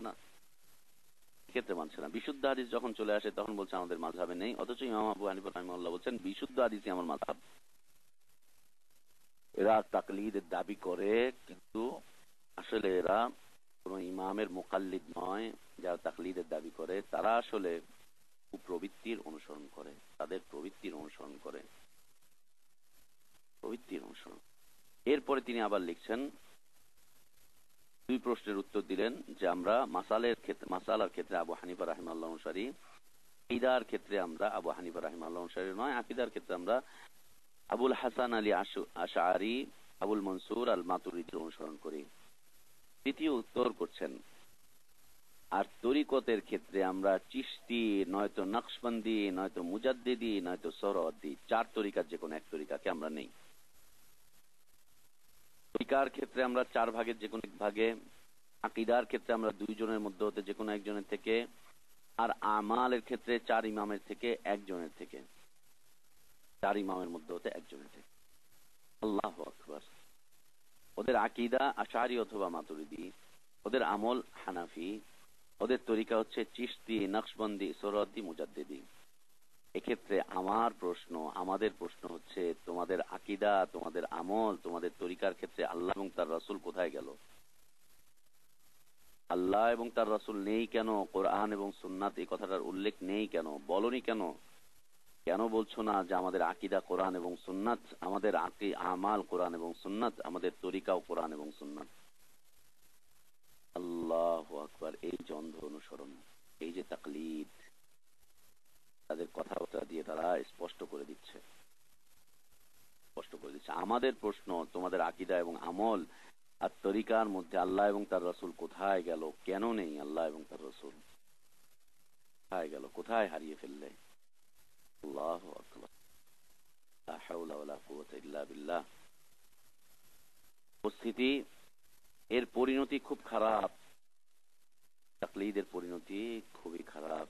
তা জাহান্নামের দিকে নিয়ে যাবে মানুষকে, জান্নাত থেকে ছিটকে পড়বে, তাওহীদ থেকে বের হয়ে যাবে, শিরকের পথের দিকে অনুগমন করবে, শিরকের পথের দিকে পরিচালিত হবে।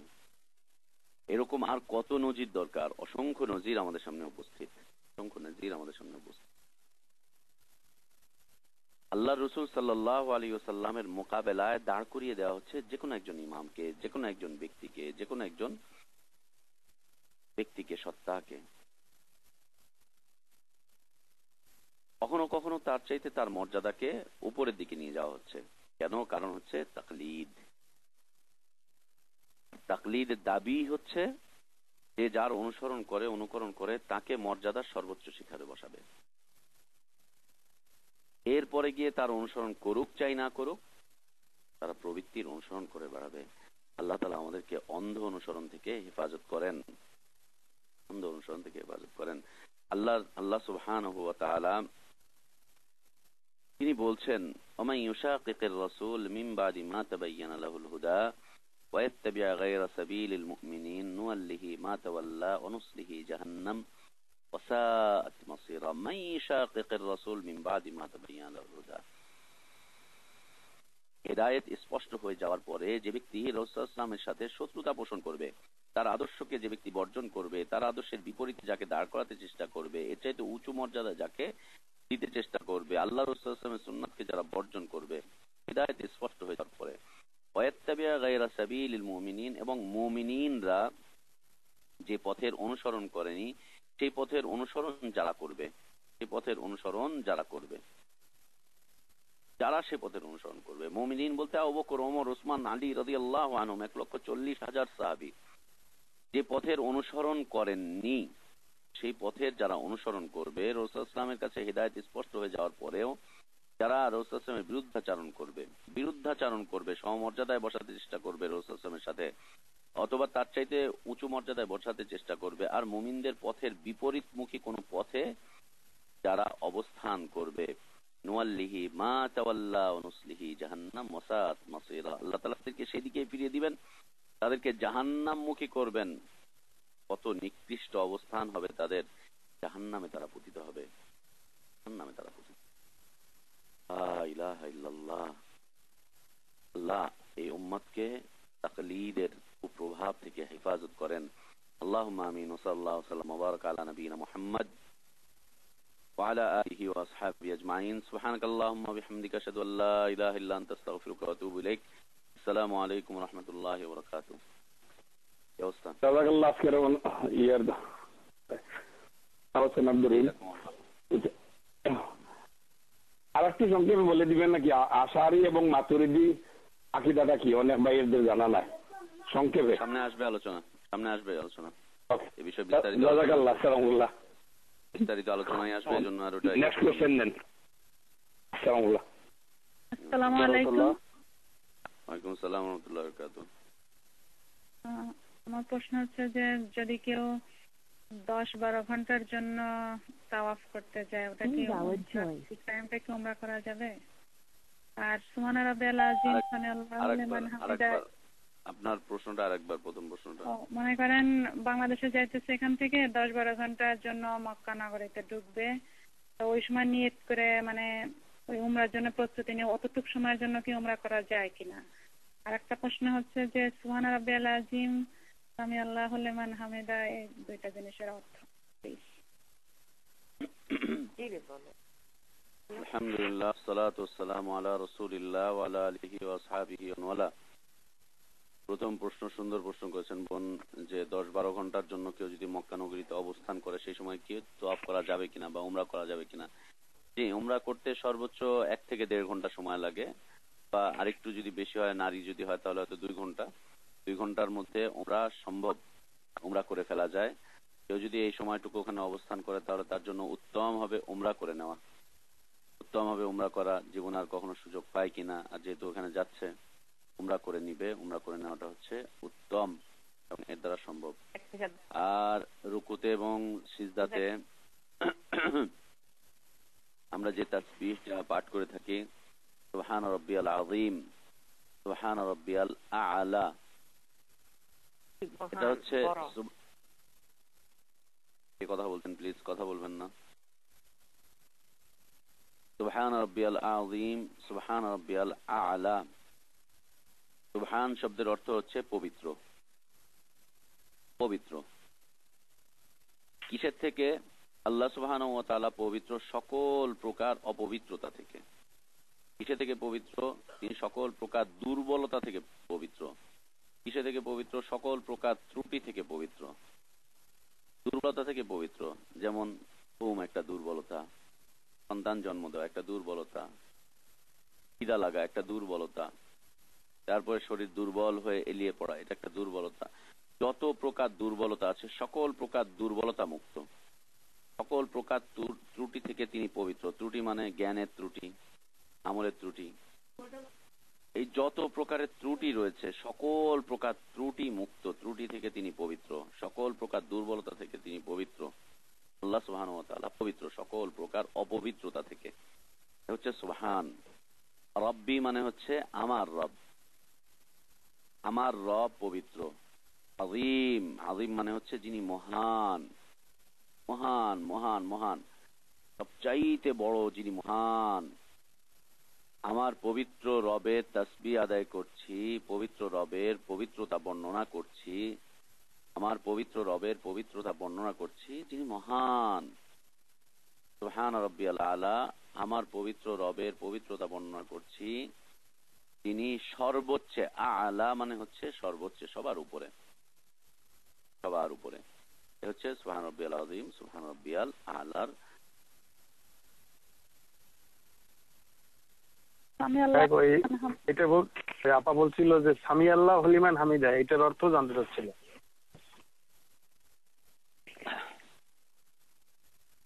সামিআ আল্লাহু লিমান হামিদা, সামিআ মানে হচ্ছে শ্রবণ করা, আল্লাহ মানে হচ্ছে আল্লাহ, আল্লাহ তাআলা শ্রবণ করছেন। হামিদাহু, হামিদা তার প্রশংসাগুলো, মানে আমরা এই যে রুকুতে এতক্ষণ আল্লাহর যে প্রশংসা করেছি, এই প্রশংসাগুলো আল্লাহ তাআলা শুনেছেন, আল্লাহ সুবহানাহু ওয়া তাআলা শুনেছেন। সামিআ আল্লাহু লিমান হামিদা। আসসালামু আলাইকুম। ওয়ালাইকুম আসসালাম ওয়া রাহমাতুল্লাহ। মতিউর রহমান ভাই, আপনি এই যে তাকলিদের ব্যাপারে যারা অন্ধ অনুসরণ করে, যদি কোনো লোকের মানে শরিয়া সম্বন্ধে বা কোনো জ্ঞানই না থাকে বা পড়তেও জানে না, যে ইজতিহাদ করবে এরকম জ্ঞানও নাই, সেই ক্ষেত্রে কি সে কোনো ইমামের অন্ধ অনুসরণ করতে পারে? জাযাকাল্লাহু খায়র। ইয়াকাল্লাহ, আলহামদুলিল্লাহ, ওয়াসসালাতু ওয়াসসালামু আলা রাসূলিল্লাহ ওয়া আলা আলিহি ওয়া সাহবিহি ওয়া মান ওয়ালা। আমাদের তাকলিদের আলোচনা এখনো বাকি রয়ে গিয়েছে, আগামী সপ্তাহে আলোচনা শেষ হবে ইনশাআল্লাহ। তাকলিদের আলোচনা আসলে অনেক ব্যাপক, এই আলোচনা অন্তত ৮-১০টা আলোচনার মধ্যে হওয়া উচিত ছিল, কিন্তু সময় স্বল্পতার কারণে, ধৈর্য হারা হয়ে যাওয়ার কারণে আমরা এটাকে ৩টার মধ্যে সীমাবদ্ধ করছি। জ্ঞানের স্বল্পতা বা যাদের জ্ঞানের অভাব, তারা অন্ধ অনুসরণ করতে পারবে কিনা, এটাই তো বিষয়বস্তু। জ্ঞানের স্বল্পতার এই দাবি, এটা গ্রহণযোগ্য নয়। জ্ঞানের স্বল্পতার এই দাবি, এটা গ্রহণযোগ্য নয়। একটা লোক প্রচেষ্টা চালিয়েছে, প্রচেষ্টা চালাতে চালাতে একটা পর্যায়ে গিয়ে সে তার প্রচেষ্টার রাস্তা শেষ হয়ে গেছে, সে আর পারছে না, তখন তার জন্য এই অজুহাত আল্লাহর কাছে গ্রহণযোগ্য। এই অজুহাত তখন তার জন্য আল্লাহর কাছে গ্রহণযোগ্য যে হ্যাঁ, সে প্রচেষ্টা চালিয়েছিল কিন্তু সর্বশেষ পর্যায়ে পৌঁছাতে পারেনি, সে তখন সারেন্ডার করবে যে আল্লাহ আমি এ পর্যন্তই পেয়েছি। এজন্য আল্লাহ সুবহানাহু ওয়া তাআলা আদেশ করেছেন, ফাসআলু আহলা যিকরি ইন কুনতুম লা তা'লামুন বিল বায়িনাতি ওয়াজ জুবুর। যে বিষয়ে তোমরা জানো না সেই বিষয়টা তোমরা যারা জানে তাদেরকে জিজ্ঞেস করো দলিলের সহকারে, দলিল সহকারে, অকাট্য দলিল সহকারে। যে ব্যক্তি অকাট্য দলিল সহকারে কোনো বিষয় জানতে চেষ্টা করবে, এই যখন জানতে চেষ্টা করলো সে আর অন্ধ অনুসারী থাকলো না। অকাট্য দলিল সহকারে যে ব্যক্তি জানতে চেষ্টা করবে সে আর মুকাল্লিদ থাকবে না, সে আর মুকাল্লিদ থাকবে না। আমরা গতকালকে বলেছিলাম যে তাকলিদের অর্থ করা হয়েছে আরবি ডিকশনারিগুলোতে আবুলু কাউলিল কালামি বিলা হুজ্জাতিন, কোন ব্যক্তির কথাকে গ্রহণ করে নেওয়া, মেনে নেওয়া দলিলবিহীন। এই কথা বলছে কে? প্লিজ কথা বলবেন না আল্লাহর রাস্তে। আবুলু কাউলিল কালামি বিলা হুজ্জাতিন, কারো কথাকে দলিলবিহীন মেনে নেওয়াটাই হচ্ছে তাকলিদ। আর আল্লাহ সুবহানাহু ওয়া তাআলা শিখাচ্ছেন যে বিষয়ে তোমার জানা নেই সে বিষয়ে তুমি দলিল সহকারে জিজ্ঞেস করে নাও। যখনই দলিল সহকারে জিজ্ঞেস করবে তখন আর সে মুকাল্লিদ থাকবে না, তখন সে মুত্তাবি'a হয়ে যাবে, মুত্তাবি'a হয়ে যাবে। এটাই হচ্ছে পার্থক্য। দলিলবিহীন কোনো কথাকে মেনে চলাটাই হচ্ছে তাকলিদ, আর দলিল সহকারে কোনো কথা মেনে চলাটা হচ্ছে ইত্তেবা। যে ব্যক্তি জানে না, যার জ্ঞানের অভাব আছে, সে দলিল সহকারে জিজ্ঞেস করবে, এটা হচ্ছে আল্লাহর হুকুম। যখন দলিল সহকারে জিজ্ঞেস করবে, জিজ্ঞেস করার পরে দলিল সহকারে যখন জেনে যাবে তখন আর সে মুকাল্লিদ থাকবে না, সে মুত্তাবি'a হয়ে যাবে। এখন এক্ষেত্রে যার কাছে জিজ্ঞেস করছে সে যদি ভুল বলে দেয় তাহলে তার জন্য সে দায়ী থাকবে, যিনি ভুল বলে দিচ্ছেন তার জন্য সে দায়ী থাকবে। এই ব্যক্তি আর তার জন্য দায়ী থাকবে না, কারণ সে দলিল সহকারে চেয়েছে, দলিল জানতে চেয়েছে। আর মুকাল্লিদিন হযরতরা কোনদিন দলিল চান না, তারা কোনদিন দলিল উপস্থাপন করেন না, বরং তাদের একটা উসুল রয়েছে, মুকাল্লিদিনদের জন্য দলিলের কোনো প্রয়োজন নেই। আপনারা মাঝে মাঝে মাসিক মদিনা, তারপরে আদর্শ নারী, মাসিক রহমত, এগুলোর মধ্যে দেখবেন বিভিন্ন প্রশ্নের উত্তর দিচ্ছে যে মুকাল্লিদদের জন্য কোনো দলিলের প্রয়োজন নেই। যারা হানাফি মাযহাব অনুসরণ করে তাদের জন্য কোনো দলিল প্রয়োজন নেই, এটা তারা প্রশ্নের উত্তর এবং বিভিন্ন ফতোয়া, মাদ্রাসা থেকে যখন ফতোয়াগুলো আসে তখন তারা উল্লেখ করে দিচ্ছে মুকাল্লিদিনদের জন্য কোনো দলিলের প্রয়োজন নেই। কারণ দলিল যখনই মানবে তখন আর সে মুকাল্লিদ থাকবে না, সে মুত্তাবি হয়ে যাবে। এজন্য কোনো ব্যক্তির জন্য এই কথা গ্রহণযোগ্য নয় যে আমার জ্ঞানের অভাব তাই আমি এই সেই করছি। জ্ঞানের যখন অভাব হবে তখন আল্লাহর পক্ষ থেকে হুকুম হচ্ছে যে আপনি দলিল সহকারে জিজ্ঞেস করে ফেলবেন। এরপরে যদি সে ব্যক্তি আমাকে আপনাকে বিভ্রান্ত করে, দলিলের ক্ষেত্রে যদি সে ব্যক্তি বিভ্রান্ত করে, তার জন্য সে দায়ী থাকবে। কিন্তু এ পর্যন্ত আমার আপনার জন্য ওয়াজিব করে দেওয়া হচ্ছে আল্লাহর পক্ষ থেকে। আল্লাহু আ'লাম, সাল্লাল্লাহু আলা নবিয়িনা মুহাম্মদ।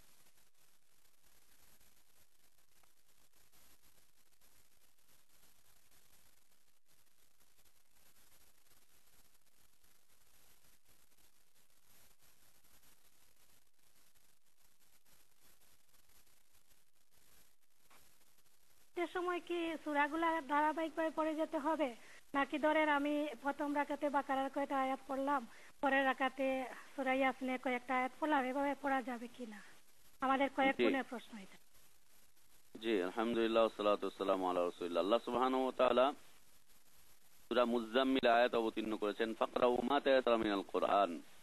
কোরআন থেকে তোমাদের যেখানে সহজ, যেখান থেকে সহজ তোমরা সেখান থেকেই পড়ো। এই আয়াত প্রমাণ করছে আপনার জন্য যেখান থেকে সহজ হবে আপনি সেখান থেকে পড়বেন, এতে কোনো সমস্যা নেই যে ধারাবাহিকতা রক্ষা করে চলতে হবে। তবে অর্থের দিকে খেয়াল করে পড়লে একটু ভালো হয়। অর্থটা খেয়াল করছেন, অপূর্ণাঙ্গ কোনো অর্থ বলছেন কিনা, অপূর্ণাঙ্গ কোনো অর্থ বলছেন কিনা, অথবা এমন জায়গায় গিয়ে স্টপ হয়ে গিয়েছেন যেখানে অর্থটা আর পূর্ণাঙ্গ থাকছে না। এই জন্য আমরা বলি আপনার অর্থ সহ কোরআন পড়বেন। অর্থ সহ কোরআন পড়লে তখন অর্থের দিকে খেয়াল করলে সালাতে আগ্রহ বাড়বে, সালাতে মনোনিবেশটা বেড়ে যাবে, সালাতে খুশু বাড়বে এবং সালাতে আপনি সালাত আদায় করে প্রশান্তি লাভ করবেন। তবে যেখান থেকে খুশি আপনি সেখান থেকে তেলাওয়াত করতে পারেন, এ বিষয়ে কোনো সমস্যা নেই ইনশাআল্লাহ।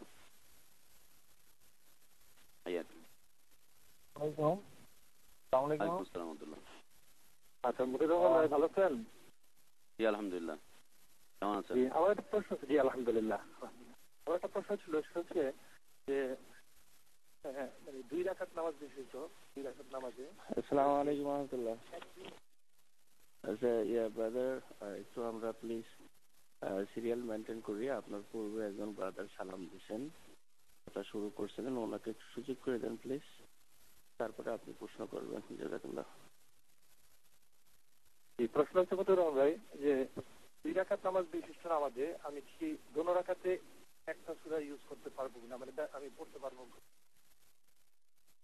জাযাকাল্লাহ খায়র। জি, পড়তে পারবেন। সাহাবীর থেকে আমল রয়েছে যে সাহাবী সব রাকাতেই সূরা ইখলাস পাঠ করতেন। রাসূল সাল্লাল্লাহু আলাইহি ওয়াসাল্লামের কাছে এই বিষয় নিয়ে আসা হলো। তাকে রাসূল সাল্লাল্লাহু আলাইহি ওয়াসাল্লাম জিজ্ঞেস করলেন যে তুমি কি ব্যাপার, সব রাকাতে একই সূরা পাঠ করো কেন? তিনি বলছেন যে ইয়া রাসূলুল্লাহ, আমি সূরা ইখলাসকে খুব বেশি ভালোবাসি, খুব ভালো লাগে আমাকে এর অর্থ। রাসূল সাল্লাল্লাহু আলাইহি ওয়াসাল্লাম তাকে সমর্থন দিলেন, জি আপনি সবগুলো রাকাতে একই সূরা পাঠ করতে পারেন, এতে কোনো আপত্তি নেই ইনশাআল্লাহ। জাযাকাল্লাহ। আসসালামু আলাইকুম। ওয়ালাইকুম আসসালাম। ব্রাদার, আমার একটা ছোট প্রশ্ন, আসলে যেটা প্রচলিত এখন হইতেছে আর কি প্রায়, সেটা হচ্ছে যে আমাদের দেশে আমরা দেখছি আর কি, সেটা এই যে মৃত্যু ব্যক্তির জন্য রুহের মাগফিরাতের জন্য 5 মিনিট 10 মিনিট দাঁড়ায় নীরবতা পালন করা, এটা কি শিরক হয় কিনা, অথবা এটা কি পর্যায়ে, কাইন্ডলি যদি একটু বলেন। জাযাকাল্লাহ খায়র, খুব সুন্দর প্রশ্ন করেছেন ভাইজান। যেই বিষয়টা উম্মাদকে কুরে কুরে খাচ্ছে, 1 মিনিট নীরবতা, 3 মিনিট নীরবতা, 10 মিনিট নীরবতা, এর সাথে ইসলামের কোনো সম্পর্ক নেই। আল্লাহ তাআলা বলছেন উযকুরুল্লাহ যিকরান কাসীরা, আল্লাহর জিকির বেশি বেশি করে করো। আল্লাযীনা ইয়াযকুরুনাল্লাহা কিয়ামান ওয়া কুউদান ওয়া আলা জুনুবিহিম, যারা আল্লাহর জিকির করে দাঁড়িয়ে, বসে, শুয়ে। ওয়া ইয়াতাফাক্কারুনা ফি খালকিস সামাওয়াতি ওয়াল আরদ, এবং যারা আল্লাহর সৃষ্টিকে নিয়ে ভাবে, গবেষণা করে, তাদের মুখ থেকে বের হয়ে আসে রব্বানা মা খালাকতা হাযা বাতিলা, আমাদের রব তুমি এগুলোকে অনর্থক সৃষ্টি করনি। ফাকিনা আযাবান নার, আমাদেরকে তুমি জাহান্নামের আগুন থেকে হেফাজত করো। দাঁড়িয়েও আল্লাহর জিকির, বসেও আল্লাহর জিকির, শুয়েও আল্লাহর জিকির, এটা হচ্ছে ইবাদত। আর সালাতের একটা বিষয় হচ্ছে যে সালাতে নীরবতা। আল্লাহু আকবার বলে দাঁড়িয়ে যাচ্ছে, দুনিয়ার সবকিছু থেকে সে আলাদা হয়ে যাচ্ছে, আল্লাহ তাসবিহ বর্ণনা করছে, এরপরে সে আল্লাহর কালাম তেলাওয়াত করছে, তারপরে আল্লাহ তাসবিহ বর্ণনা করছে, তারপরে আল্লাহর তাকবীর বর্ণনা করছে, দাঁড়িয়ে নীরব হয়ে যাচ্ছে। ইমামের পিছনে যখন তিনি দাঁড়াচ্ছেন তখন নীরবতার সাথে তিনি দাঁড়াচ্ছেন। এই নীরব দাঁড়িয়ে থাকাকে কুমু লিল্লাহি কানিতিন, আল্লাহ সুবহানাহু ওয়া তাআলা বলেন যে আল্লাহর জন্য তোমরা বিনয় অবনত হয়ে দাঁড়িয়ে যাও। এই মানুষ মরার পরে শোক জানাবার জন্য, শ্রদ্ধা জানাবার জন্য 10 মিনিট নীরবতা, 3 মিনিট নীরবতা, 1 মিনিট নীরবতা, এটা শিরকি একটা আমাল। শিরকি আমালের মধ্যে হতে এটা একটা আমল যা অমুসলিমদের থেকে এসেছে। এই আমলটা ইহুদিদের মধ্যে রয়েছে, এই আমলটা খ্রিস্টানদের মধ্যে রয়েছে, সেখান থেকে মুসলিম উম্মাতে প্রবেশ করেছে। এবং এই আমলটা এদেশের মানুষ একসময় জানতো না, সাধারণ মানুষ। এটা এসেছে রাজনীতির মাধ্যমে। রাজনীতির মাধ্যমে এটা এদেশে প্রবেশ করেছে, সংসদের সদস্যদের মাধ্যমে এটা এদেশে প্রবেশ করেছে, যারা বিদেশ থেকে এটাকে আমদানি করে নিয়ে এসেছিল। আমরা এর আগে মক্কাতে মূর্তি প্রবেশের ইতিহাস আপনাদেরকে উল্লেখ করেছিলাম ছোট্ট করে, যে আল্লাহ রাসূল সাল্লাল্লাহু আলাইহি ওয়াসাল্লাম বলছেন, এ হচ্ছে সেই ব্যক্তি আমর বিন আমর আল-লুহাই আল-খুজাই, হচ্ছে সেই ব্যক্তি যে ইয়ামান থেকে সর্বপ্রথম মূর্তিকে মক্কার মধ্যে প্রবেশ করিয়েছিল, মক্কা নগরীতে প্রবেশ করিয়েছিল। তিনি ছিলেন একজন ধনাঢ্য ব্যক্তিত্ব, তিনি ছিলেন একজন ব্যবসায়ী, একজন ধর্মযাজক। তার ওইটার আলোকে তিনি এই মূর্তিটাকে প্রবেশ করিয়েছিলেন।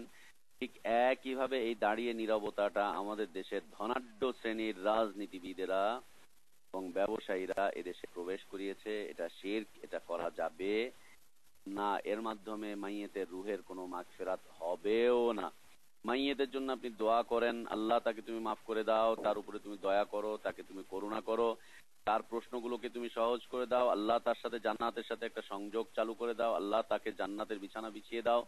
এই দোয়া আপনি করতে পারেন। এইগুলো আল্লাহ রাসূল সাল্লাল্লাহু আলাইহি ওয়াসাল্লাম করতেন। এগুলো যখন মানুষ করে তখন সে নীরব থাকে না, তখন সে থাকে সরব। তার ঠোঁট নড়তে থাকে, তার জিভ নড়তে থাকে, তার অন্তর তখন কথা বলতে থাকে, সরব থাকে তখন। এই নীরবতা পালন এটা ইসলামের বিধিবিধান নয়, এটাকে বর্জন করতেই হবে। আল্লাহ আমাদেরকে তৌফিক দান করুন। আসসালামু আলাইকুম। ওয়া আলাইকুম আসসালাম। ঈদের নামাজ যদি না বেলা উঠাইতে হয় কি না? জাযাকিল্লাহ খায়ের। আল্লাহ রাসূল সাল্লাল্লাহু আলাইহি ওয়াসাল্লাম তিনি তার জীবদ্দশাতে কোনোদিন বিতের সালাত ছাড়েননি। আর আমরা আপনাদেরকে অনুরোধ করব, নামাজ শব্দটা না বলে আপনারা যারা 5 ওয়াক্ত সালাত আদায় করেন সালাত শব্দটাই বলবেন। নামাজ এবং সালাত দুইটা শব্দের অর্থের মধ্যে পার্থক্য রয়েছে। আল্লাহ তাআলার পছন্দকৃত শব্দ হচ্ছে সালাত, আমরা সালাতই বলি। বিতির সাল্লাল্লাহু আলাইহি ওয়াসাল্লাম কোনোদিন ছাড়েননি। বিতির সালাত হচ্ছে ওয়াজিব, পড়তেই হবে। অতএব যদি কেউ ভুল বশত অথবা ঘুমিয়ে থাকার কারণে, তারাই কোনো ওজর থাকার কারণে বিতির সালাত আদায় করতে না পারে, তাহলে যখনই সময় পাবে তখনই সে বিতির সালাত আদায় করে নিবে। আদায় করে নেওয়ার কারণে ওয়াজিব আদায় হয়ে যাবে ইনশাআল্লাহ, কিন্তু আদায় করতেই হবে। জি, বাম হাতে খাওয়া কি?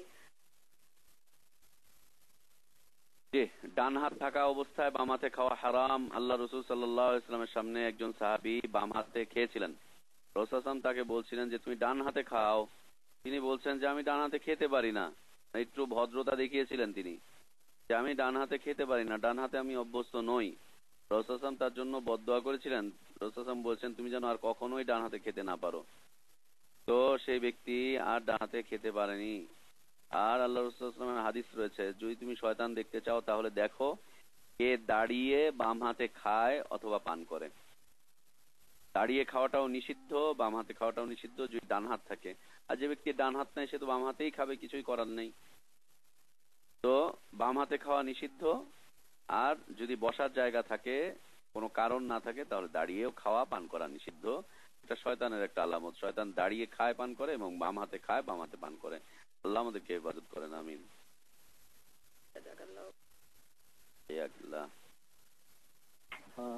আপনার ওই পরিবেশ জানতে চাচ্ছি। আপনি বললেন মায়ের জন্য দোয়া করার জন্য আমরা এই দোয়াগুলি করতে পারবো। এই দোয়াটা কি সম্মিলিত ভাবে করা যাবে মায়েরকে দাফন করার পরে, নাকি? আল্লাহর বান্দা এই প্রশ্নের উত্তর অনেকবার দিয়ে এসেছি। সম্মিলিত মোনাজাত ঠিক নয়, সম্মিলিত মোনাজাত জায়েজ নেই। একাকী একাকী একাকী। আল্লাহ রাসূল সাল্লাল্লাহু আলাইহি ওয়াসাল্লাম সাহাবীদেরকে কবরস্থ করার পরে সাহাবীদেরকে বলছেন যে তোমরা তোমাদের ভাইয়ের জন্য দোয়া করতে থাকো, এখনই তাকে প্রশ্ন করা হবে, সে যাতে অটল থাকতে পারে তোমরা দোয়া করো। ব্যক্তিগতভাবে সবাই দোয়া করতেন, আলাদা আলাদা ভাবে দোয়া করতেন, তবে আলাদা আলাদা ভাবে করতে হবে, সম্মিলিত ভাবে নয়। আসসালামু আলাইকুম ওয়া রাহমাতুল্লাহি ওয়া বারাকাতুহু। ওয়ালাইকুম আসসালাম ওয়া রাহমাতুল্লাহি ওয়া বারাকাতুহু। 1 মিনিট বোন, 1 মিনিট।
এখন প্রশ্ন করেন। ভাই আমি বলতেছিলাম এই যে দাঁড়িয়ে খাওয়ার ব্যাপারটা নিয়ে, আমরা মেয়েরা অনেক সময় রান্না করি, তো রান্না করার অবস্থায় আমরা অনেক সময় জাস্ট একটু লবণ চিখে নেই, জাস্ট একটু হাতে করে একটু জাস্ট মুখে দেই, তো ওটা তো দাঁড়ানো অবস্থায় আমরা কিচেনে করি, এটা করা কি হারাম হয়ে যাবে? একটু সাবধানতা অবলম্বন করাটাই উচিত, তাহলে সুন্নাহর উপরে আমল হয়ে যাবে, ইসলামের উপরে আমল হয়ে যাবে। পাশে একটা টুল রাখেন, অথবা আধা মিনিটের জন্য একটুখানি নিচে হয়ে বসে ব্যাস চেখে নেন, এতে ভালো হবে, কল্যাণ হবে, সুন্নাহর উপরে আমল হবে, রাসূল সাল্লাল্লাহু আলাইহি ওয়াসাল্লামের হাদিসের উপর আমল হবে, শরীয়তের উপর আমল হবে, এটা কল্যাণজনক হবে। অভ্যাস করা শুরু করে দিলে তারপর দেখবেন যে অভ্যাস হয়ে গেছে, 2-4 দিন করলেই তারপর দেখবেন যে অভ্যাস হয়ে গেছে ইনশাআল্লাহ। আল্লাহ তৌফিক দান করেন। জি জাযাকুমুল্লাহ খাইরান। ইয়াকিল্লাহ।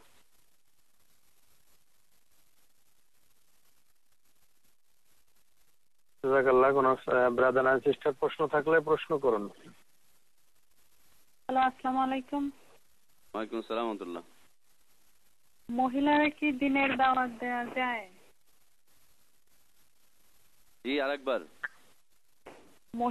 মহিলাদের বাড়িতে যে বা কোনো ওয়ে দিয়ে দিনের দাওয়াত দেওয়া যায় যাচ্ছে কিনা? জাযাকাল্লাহ খায়ের, সুন্দর প্রশ্ন করেছেন। এই প্রশ্নের উত্তর অনেক লম্বা।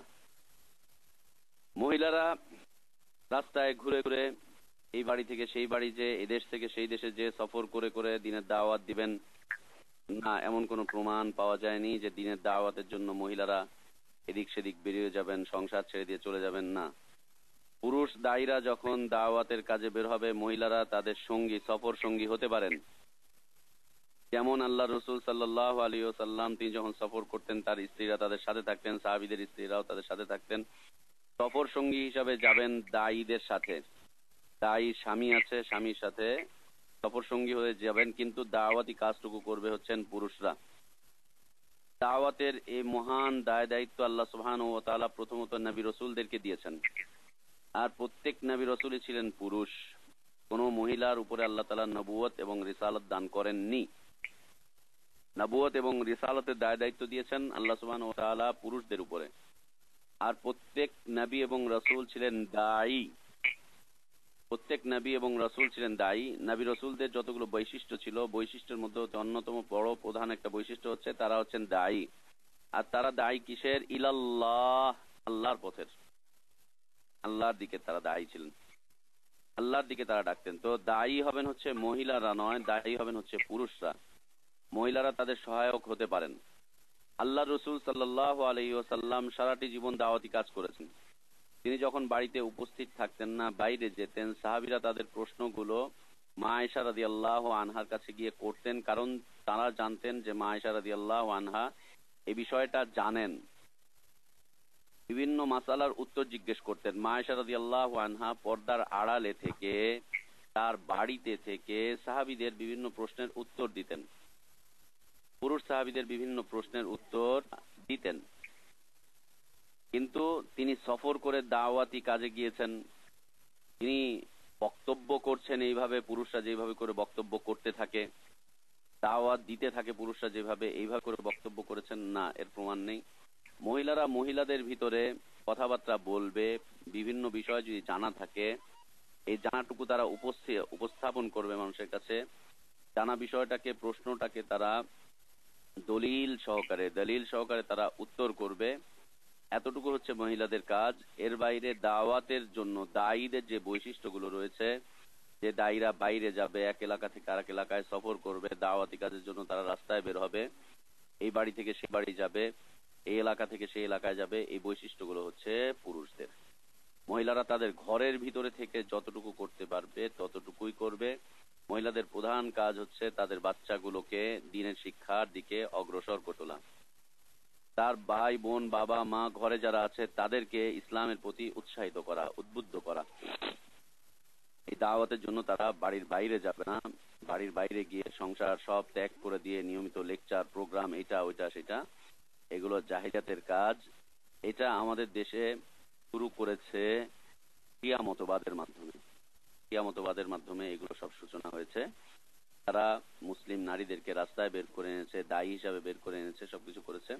এই মতবাদের মাধ্যমে এটা আমাদের ভারতবর্ষে চালু হয়েছে। এখনো আপনি আরো বিশ্বে যদি চলে যান, দেখবেন মহিলা টিচার আছে, তিনি টিচিং দিচ্ছেন, একটা নির্ধারিত জায়গায়, কিন্তু তারা দাওয়াতের জন্য রাস্তায় ঘাটে বের হয়ে চলে যাচ্ছেন না, বিষয়টা এরকম নয়। তো টিচিং কি দিচ্ছেন, যে বিষয়টা তার জানা আছে নির্ধারিত একটা গণ্ডির ভিতরে, তিনি ওখানে থেকেই এটা করছেন।